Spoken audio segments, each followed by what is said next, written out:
ఏ దేశమేగినా ఎందుకాలిడినా ఏ పీఠమెక్కినా ఎవరేమి అనుకున్నా పొగడరా నీ తల్లి భూమి భారతిని. మన దేశం ఓ అద్భుతం, మన సంప్రదాయం ప్రపంచ దేశాలకు సైతం రుజుమార్గం.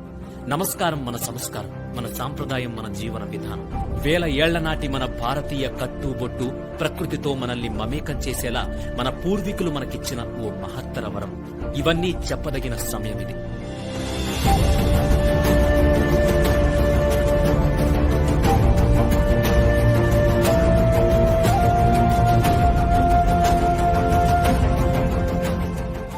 ఆహారంలో నియమాలుండాలి, అవధులుండాలి. మన సాంప్రదాయాలను మనం పాటిద్దాం. ఎప్పటికప్పుడు చేతులు కడుక్కుందాం.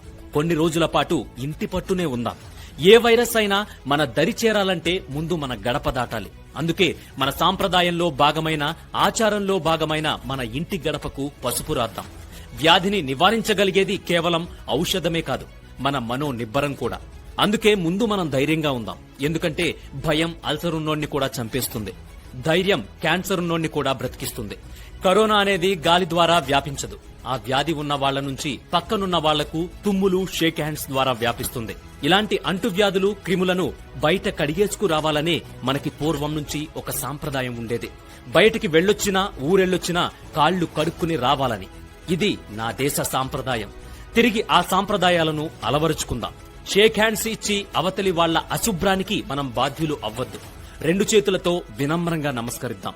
మనం కాళ్లు కడుక్కుంటే నవ్వారు, మనం నమస్కారం పెడితే హేళన చేశారు, మనం రాగి జావ తాగితే చీప్ అన్నారు. కానీ ఒక్కటి గుర్తు పెట్టుకోండి, పిజ్జాలు, బర్గర్లు తిన్న ఆ దేశాలే ఇప్పుడు మన తిండిపై మొగ్గు చూపుతున్నాయి.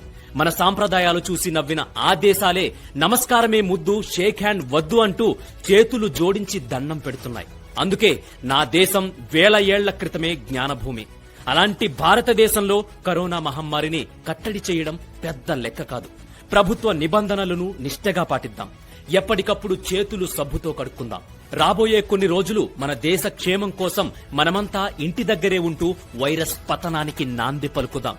అనవసరపు పుకార్లను నమ్మకుండా పక్క వాళ్లకి అవగాహన కల్పిద్దాం. వైరస్ వచ్చినోళ్లు ఎవరైనా స్వచ్ఛందంగా వెళ్లి పరీక్షలు చేయించుకుంటే అది నయమయ్యే అవకాశం ఉంటుంది. అలా కాకుండా దాచిపెడితే అది ముదిరిపోవడంతో పాటు మీ చుట్టూ ఉన్న వాళ్లకి, మీ కుటుంబాలకు ప్రమాదం అలుముకుంటుంది. ఏం పర్లేదు, మన మనోనిబ్బరంతో, మన శారీరక శుభ్రంతో ధైర్యంగా నిలబడితే కరోనా తోకముడుస్తుంది.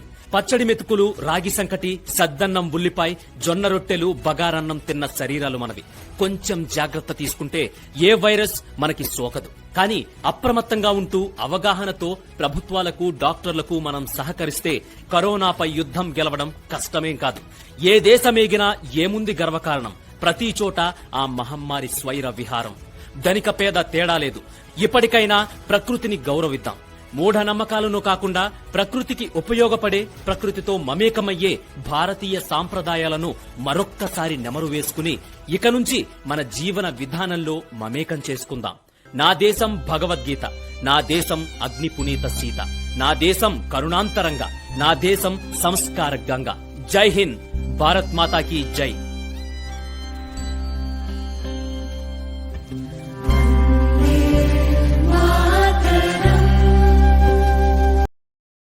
share chat